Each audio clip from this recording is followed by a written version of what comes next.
Hello folks, today we are here to learn about numbers.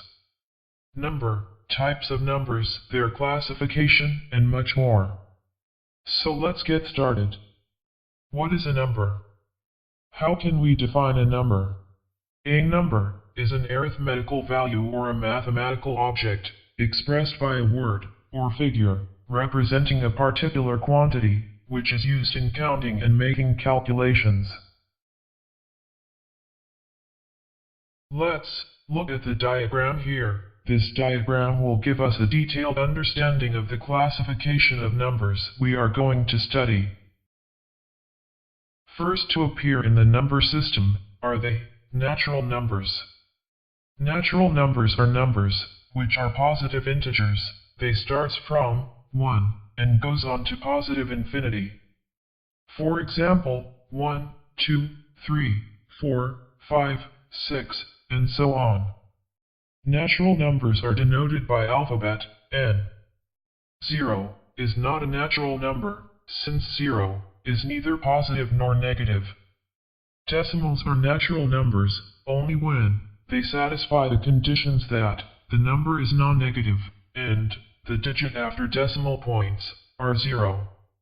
Similarly, fractions are natural numbers only when they satisfy the conditions that the number is non-negative and the fraction can be simplified such that the denominator becomes 1.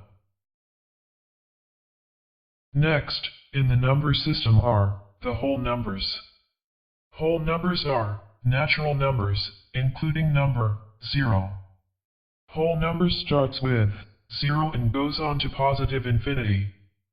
For example, 0, 1, 2, 3, 4, and so on. Whole numbers are denoted by alphabet W. Figures set in the number classification sequence are the integers. Usually denoted by symbol Z, integers form a larger sets of numbers, which include all the whole numbers, both positive and negative. For example, -3, -2, -1, 0, 1, 2, 3, and so on. Whole numbers, which are less than 0, are called negative integers, while whole numbers greater than 0 are positive integers. Negative integers are written with a negative sign in front of the number, while positive integers are written without any signs. We can infer from previous statements that the whole numbers and natural numbers are a subset of integers.